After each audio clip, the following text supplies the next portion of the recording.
Good morning, Canucks fans. The Canucks have made a trade, shipping forward Curtis Lazar to the New Jersey Devils for a 2024 fourth-round draft pick. I'm Canuck Clay. This is my Canucks take all in one take.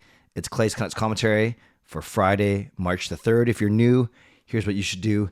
Hit the subscribe button now for daily Canucks insight that's positive, timely, and trustworthy. Thanks to everyone for helping me climb over the 10 Clay mark yesterday.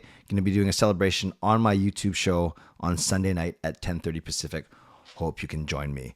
So the Canucks have made 5 trades prior to today, and that was the Horvat for Beauvillier. Then there was shipping away Riley Stillman. There was acquiring Vitaly Kravtsov, trading away Luke Shen, and then the most recent one of acquiring Filip Hronek.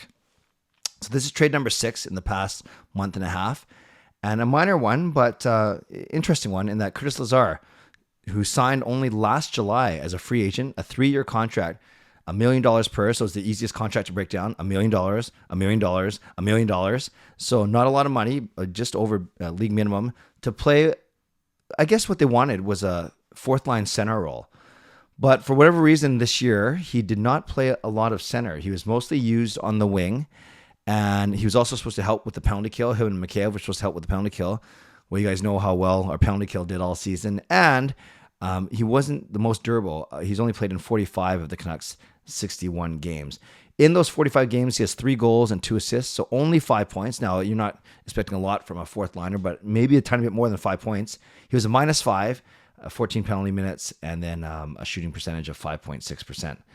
So I actually think that Lazar underdelivered, and I really had high hopes for him. He was a hometown boy coming home to BC.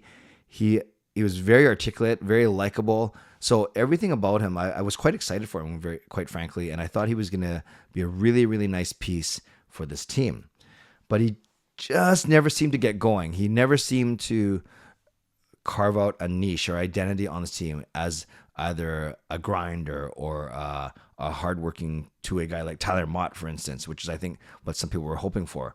So in the end, he becomes dispensable when you look at all the Canucks forwards, and in particular wingers. And I guess on one hand, the Canucks are short at center after trading Horvat. I guess obviously you have PD, you have Miller, you have Aturatu coming up. You can play Dries there, Stadnika, Oman. But so he kind of fits in that Dries, Stadnika, Oman, Lazar, kind of like that mix of bottom 6, even fourth line guys.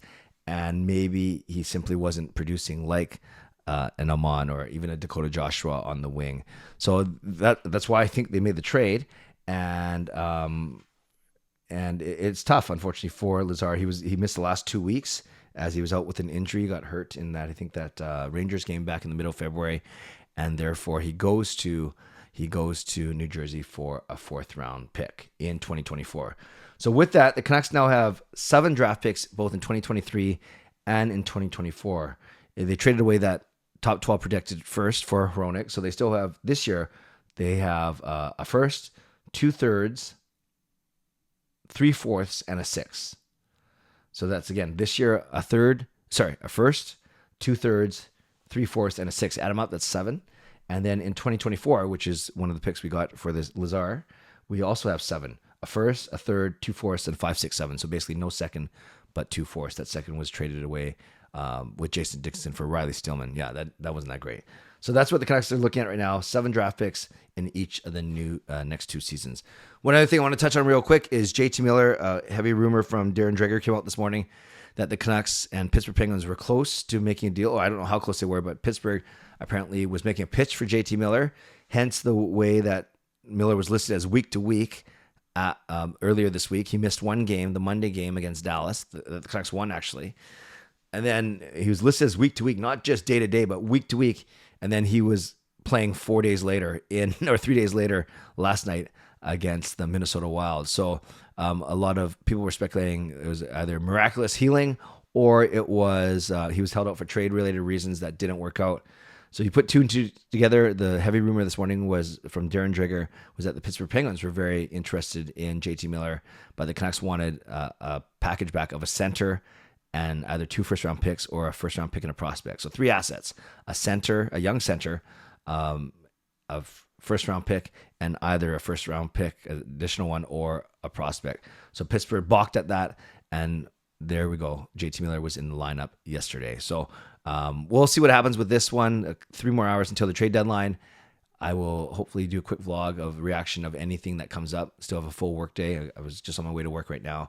So let me know what you think about this Lazar trade. Let me know if you're kind of disappointed in his performance here. I know I had high hopes for him, like I said, because I thought it was going to be a really good, feel-good story, but it was not meant to be. And let me know what you think about these JT Miller rumors as well. Do you think anyone else will be moved from the Canucks in the next 3 hours? Thank you to legendary Lucas Gates, legendary Justin Credible, legendary Andrew Chang, Hall of Fame and franchise members as well. Thanks to all of you. Always appreciate you. Never take you for granted. Thanks to my sponsors, Van State Experts, Real Estate, Perform and Transform, Personal Training, Weight Loss. And thanks again to all of you. Subscribe, like the video, leave a donation, become a member, upgrade your membership. Also, leave a comment. Let me know what you think about this trade. Lazar to the Devils for their 2024 fourth round pick. Okay, friends, stay safe, stay healthy. Take care of yourselves and take care of each other. Have a great day. God bless. And go Canucks go.